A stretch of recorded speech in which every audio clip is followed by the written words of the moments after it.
But I remember when I first came to China, and a lot of Chinese people, even some who have excellent English, they mistake he or she. And with my students, I was kind of shocked, and I thought, at the level, this is a terrible mistake. But then, of course, I started learning Chinese, and it's a very understandable mistake.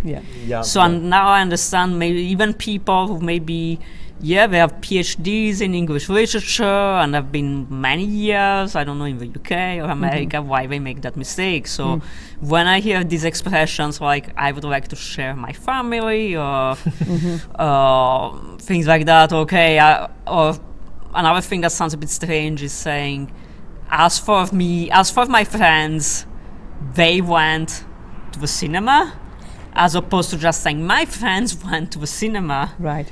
Or starting, like if it's something of a kind of literal translation from Chinese, something that would make sense in Chinese, but does not make so much sense in English.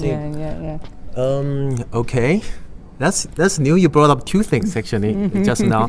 As a Chinese, I can kind of know better the resource of those mistakes. The first one, because Chinese in China, he and she pronounce the same in Chinese, right? Ta.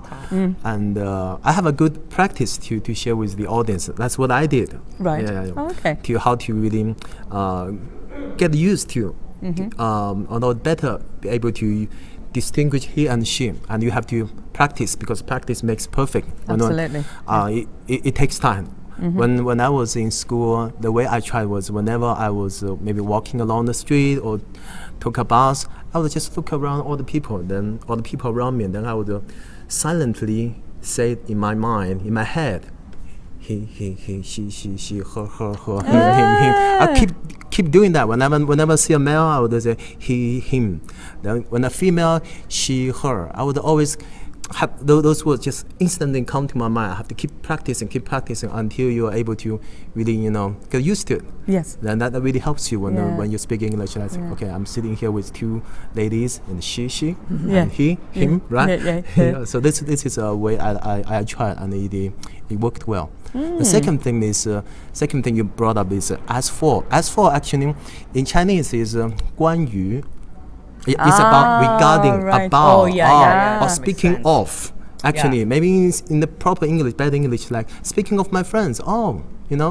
They went somewhere. They went to the National Theatre, right? So actually, they wanted to say, my speaking friends. My Yeah. friends went somewhere. It maybe because of the context. They suddenly, you mentioned somebody or mentioned something. Speaking of something, something or somebody or something happened. Maybe that's a better way to understand and improve it. Right? But if you're doing, sometimes they do it also, because I teach literature, and if you're saying something, okay, I'm going in this essay, let's say I'm going to talk, or in this exam question, I'm going to talk about Oliver Twist by Charles Dickens, and you start saying something, as for Oliver, he was an orphan.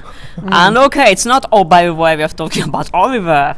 Like, we know that the exam or the essay or whatever you're doing is about Oliver Twist.